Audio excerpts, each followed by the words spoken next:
Back in the day, I used to be 230 plus pounds, but I was able to lose 80 plus pounds within a year, and I make these videos so they can help you out. I've also helped other people individually. My name is Omar Ahmed. This was around 1.5 years ago, and this was like near the end of my fat loss journey, and I reached a heavy plateau. No matter how much I ate less, I just couldn't lose any more weight. And at the time, I thought it was cause, I gotta eat even less. Like I was at 1,000 calorie deficit, and I just thought I had to drop it to a 1,500 calorie deficit. And I was trying that, but I was unable to because I kept binge eating. I kept eating everything in sight. Pause. But I would have these little wheat bread, and I'll get like peanut butter or Nutella slathered on there. And as I'm just sitting on my desk studying, I'm just eating it away, and I'm just suffering. It was all until I discovered self-improvement. Again, I already have been on a self-improvement journey. However, on the journey, I have forgotten all about it. When I actually started to improve my mental health, that's when I started to see some progress again. Now, mental health doesn't necessarily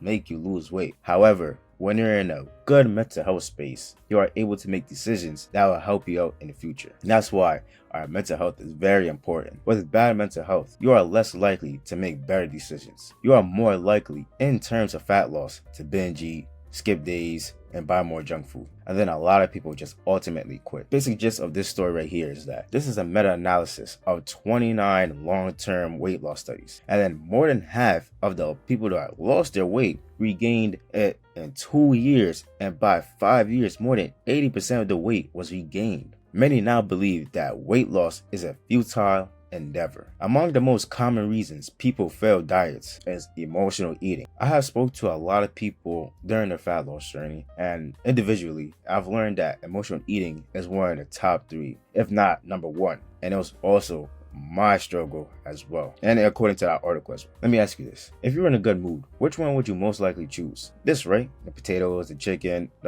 not the fried chicken, but the grilled chicken, things like that. And water, right? Well, in this study right here, their findings suggest that positive mood may contribute to increased consumptions of high-calorie food in obese individuals by reducing their ability to resist eating. In our non-obese sample, the negative mood induction reduced the ability to resist eating when compared with positive mood induction, but this did not translate to increased calorie consumption. Overweight and obese people didn't eat any healthier when they were in a good mood compared to when they was in a bad mood. However, that's not all. This is another study. Now you may be like, okay, if I'm in a good mood, but I'm still make the bad decisions, what's the point of it? Well, let me share this with you. Increased awareness leads to acknowledgement that new self-regulation strategies are needed for long-term success. So awareness of emotional impact can be seen as a critical first step towards a long-term changes needed for sustained weight loss. So instead of being in a bad mood all the time or trying to get in a good mood, how about we become self-aware and honest with our actions to mitigate the chances of slipping up and doing something we didn't intend to do? I define a diet as intentional eating,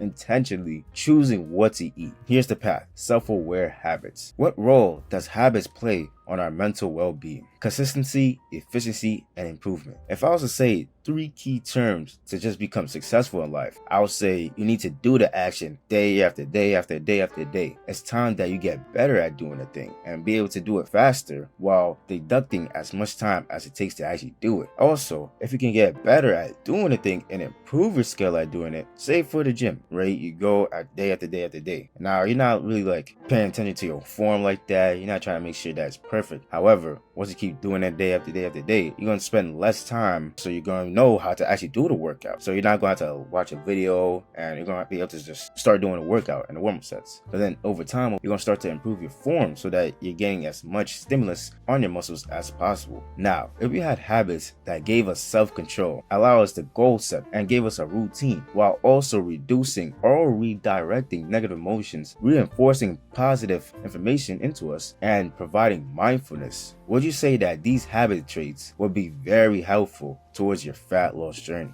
let's go over some specific actionable steps that you can implement to begin. Journaling. There's 2 ways I recommend. We got reflective and outlet. These are just made up words. You're not gonna look up on Google and be like reflective journaling and then you're gonna find like a detailed video on it. I just describe this as the way it is. I'll suggest that these are weekly questions that you answer, and then these are new and old ones. Essentially, these are just questions you're gonna ask yourself just to make sure that you're on the right path. So, okay, what do I expect my life to be in the next 5 years? Okay, if I got $1 million, which career would I choose? Or if I was financially free, what would I do right now? These questions could really help you stay on the path that you actually want to be on. And these will change as you develop. So don't get mad that, 1 week that you thought this and then another week you thought another. It is natural. Humans change. Now we got outlet. Don't worry about the grammar and write honest thoughts and find ways to be grateful. So what I mean by this is you're literally just going to take your journal and the first thing that comes to mind, you're just going to write. Doesn't matter if it doesn't even make sense, if it's poorly spelled or not in the right, they don't got the commas or it doesn't even make sense or use the even wrong word. Just write down what you're thinking and find ways to be grateful. Now, personally me, I had 1 page, right, where I have like a gratitude journaling and then the other page would be like the regular journaling. And then I'll just ask my questions, in between. And what that allowed me to do was I got to see my situation for what it really was. As humans, we are just naturally built just to see the negatives in life. This is very important for us to identify the positives so we know what we do have and we can feel much better in the present. This works because during the fat loss journey, it is a very difficult in which you want to complain a lot and you're going to want to talk about how hard your life is, how it's unfair, yada yada yada. But to be completely honest with you, nobody cares. Everyone else got their own problems and are thinking about themselves just like you. So instead of appearing like a whiny 16-year-old kid, you can instead write out your emotions and get a similar effect as it would be if you told an actual person, but speaking about another person. Accountability partner plus habit contract. Essentially, what accountability partner is someone just going to hold you accountable. They're going to make sure that you actually did your goals and actually completed your task. Now we got the habit contract. For example, let's just say you got a contract and you're signed to some record label, and now you got to make a certain amount of songs in order to get paid this much, right? That's essentially what a habit contract is. And the way you can combine this together is that, let's just say you have a fat loss one, right? And you struggle to track your calories daily. Now, what you can do is get an accountability partner and every week set up a call. And now during that call, you got to sign a habit contract. Now, if you miss a day in which you didn't track your calories, now you got to pay them $50. I suggest that it be a punishment, because when it's a punishment, you don't want to experience a punishment. But if it's like a light one, like you got slapped on the wrist, it's like nothing, right? However, if you gotta lose money, now you're like, oh, I'm not trying to lose money. I'm not losing. Surround yourself with like-minded people. You got online communities and local fitness clubs. In my description, I have a link to my Discord community. So if you want to find an accountability partner there, then go ahead and join that. But if you don't want to join that one, just join any community and just ask if anybody want to be an accountability partner. And I have like a script format that I'm going to share with you. Also, you just go to your local fitness club. So if you go to Blink Fitness, LA Fitness, Planet Fitness, any fitness, just go ahead and ask someone there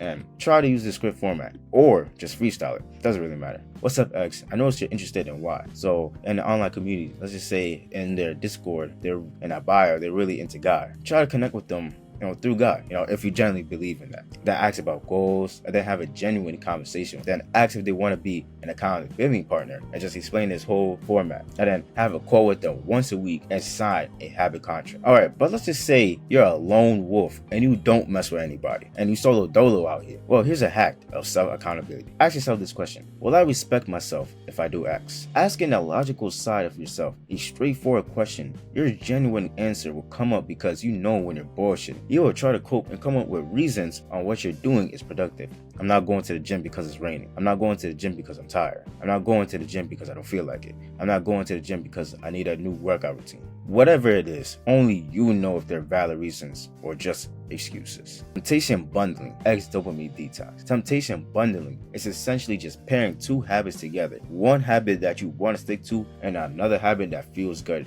in the short term. So let's just say you struggle to go to the gym. Go ahead and every time you come back from the gym, promise yourself that you're going to eat like a decent meal. That's healthy for you, not no junk food. But you're also going to watch your favorite TV show, or watch your favorite anime, or play your favorite video game. Whatever it is, whatever you're excited to do, just promise yourself that you're going to do it afterwards. You do the activity that you want to get consistent to. The reason why I paired this with dopamine detox is because if you're playing the video games and watching the anime and watching your favorite TV show beforehand, once you actually complete the task, it's going to feel like nothing. So you're not going to actually go to the gym consistently. So essentially, a habit tracker. You're going to get a piece of paper similar to like this, and then you're going to draw a line, down the middle, boom, boom, right? And then go draw as many lines as you can down. And then you're going to have about 3 to 5 habits. And then every time you do the habit, you're going to check it off. Every time you don't do the habit, you're going to, not check anything off and you're just going to leave. What this allows you to do is you're going to feel instant gratification by checking off the task that you did. And you're going to feel good. It's satisfying. It's easy. You just got to do a check. And it's also obvious because when you got this piece of paper on your wall, for example, right here, and then, you're going to see it and you see that you missed your habit, now it's going to be like, let me get back to it. And then you're going to start actually doing it, checking it off, and then you're going to feel good. I'm going to just leave that there. And that's why a habit tracker is so powerful. All right, let's recap. Now we got journaling. Essentially journaling with the reflective and the outlet. With the reflective, ask yourself old and new questions to make sure you're on the right path. We got outlet just to write whatever you want, whatever you're feeling in the moment, while also writing things that you're grateful for. I'm grateful for having this water bottle. I'm grateful for having this Vaseline to loosen my lips. I'm also grateful for this light to allow me to do this presentation. Now we got join communities, whether that's in real life or online. And then also use a habit tracker to make sure that you're being held accountable for your goals. Now we got temptation bundling X dopamine detox. Do a task that you're trying to get consistent to and then reward yourself with a task that you already like to do, like instant gratification activities. Try to go to the gym, watch some anime once you get back, eat right, and then play some video games right after. You know what I mean? Just to keep you motivated for the next day. Here's some clear actionable steps. Set up your habit tracking. Just get that done out the way. You feel me? It's not that hard. Just get a paper, line it down. Habit 1, habit 2, habit 3. Hit up a friend to start a challenge or join online communities. Use a script format. Do your thing. Grab a notebook and pen and journal tonight about what happened today. Find any instant gratification in your life and save it for when you complete a task. The one that you're trying to get consistent to. Now, with that being said, I don't know why I chose this graphic just to do this outro, but always remember, take it one step at a time because you may never know where that one step may lead you.